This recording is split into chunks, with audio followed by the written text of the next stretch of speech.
Hey guys, welcome back to Mad Backyard. Today we're going to be talking about how to smoke on a charcoal grill, and specifically how to set up your charcoal grill for indirect cooking. Now you're going to need a few things before you get started. You're going to obviously need a charcoal grill. I've got the Weber Performer series right here. I like this one because you get not only the grill, but a heat-resistant tabletop, storage bin over here, and it's a lot easier to empty out the ashes and everything with the little handle down here below as well.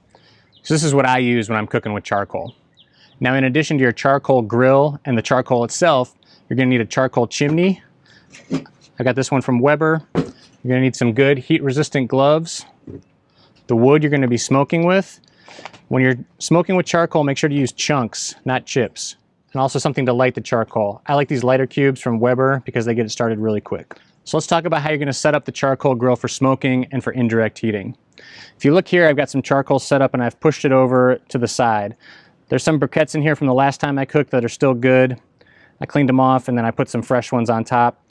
And you can see what I like to do is make a little divot all the way over on the side here. What we're going to be doing is having the heat come from this area and our food's going to be over here. That way our food will cook more like an oven indirectly, and the smoke and the heat from the charcoal will make its way up over the food and out the vents without directly cooking the food itself directly from the heat of the charcoal briquettes. So I've made a little indentation here, planning to pour our lit briquettes in the indentation. We'll also put our smoking wood in that spot. So let's go ahead and take a chunk of wood, and we're going to put it right where our charcoal is going to go. Now, contrary to popular belief, you don't need to soak your wood chunks or wood chips before you smoke them. It's actually the lack of oxygen that's going to cause them to smolder and smoke. So you can see down here, we've got our vents down below, and we're going to use the handle on the side to adjust how much oxygen is getting to our briquettes. So by just having a little bit open, it only lets a little bit of oxygen in. The charcoal is going to burn slowly, the wood's going to smolder and smoke, and that's how we smoke food on a charcoal grill. Okay, so we've got our charcoal grill all set up for smoking, for indirect cooking. Let's get our charcoal lit. So I'm going to light one of these Weber lighter cubes. Now what I like to do is rather than putting it directly on the grates here, you can see this thing's going to start to melt as we light it. And what I find happens a lot of times is as it gets about halfway through lighting, it falls through, and then I don't get to use the whole cube. So we're going to take one briquette, we're going to put it on top. That way our lighter cube will melt all the way down. So go ahead and take your lighter and light the cube.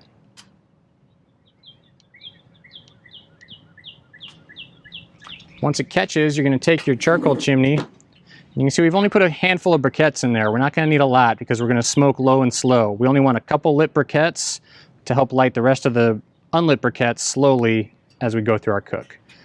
I'm going to put this right over that lit cube, and we're going to let those briquettes start to ignite here and give it about 20-30 minutes.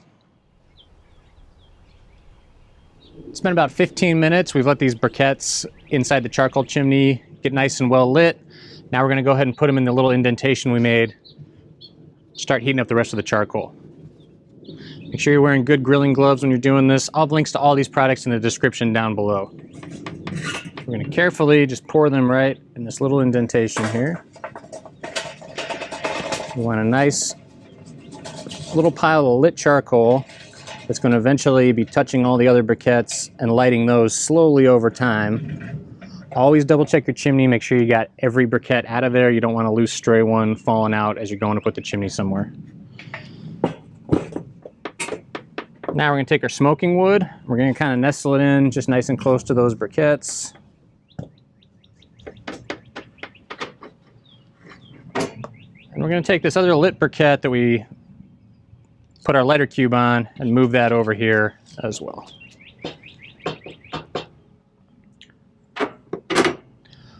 One thing I didn't mention that you'll notice is we've had the vents open this whole time to help get the briquettes lit. Now we want to close these down because we don't want these briquettes to burn too fast.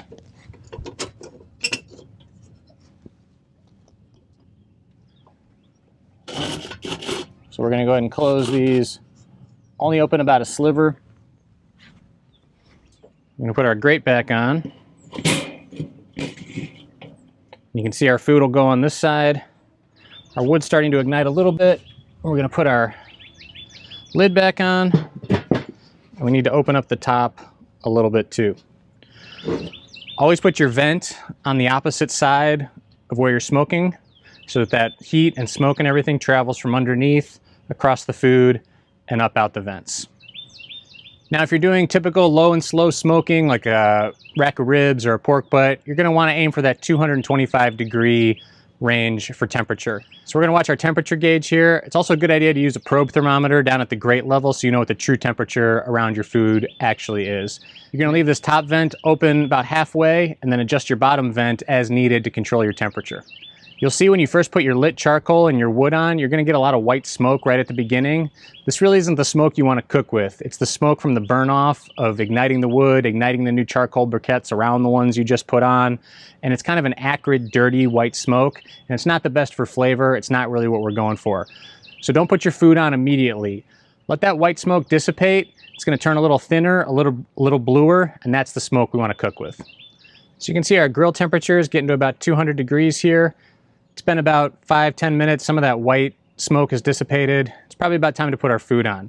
So when you do put your food on, don't spend a lot of time with the lid open. The more time the lid is open, the more oxygen is getting to the coals and the hotter your fire is gonna get. We wanna limit how much this is open and limit the amount of oxygen getting to our coals and our smoking wood. So if I had some food to put on, I would go ahead and open this up. Whenever you open a grill, especially one that has limited oxygen supply, a rush of oxygen is going to come in, and sometimes you get what's called a flare out, where the flames kind of come up the sides real quick as that oxygen hits the charcoal. Always open a lit grill away from you first to make sure that doesn't happen. So I'm going to go ahead and do what's called burping it. We're going to let some oxygen in real quick, and then I'm going to open it up. And now would be the time that I would scrape the grill grates down a little bit more, maybe spray a little oil on there, put my chicken or pork loin or whatever's going on here, and then I would close the grill up nice and quick, okay? And after that, just adjust the vents down below a little bit to the top if needed to keep your temperature right in the range you want it to be. Thanks for watching this video on how to set up a charcoal grill for smoking and for indirect heat. For more tips and resources and grilling recipes and smoking recipes, make sure to check out madbackyard.com. Thanks for watching.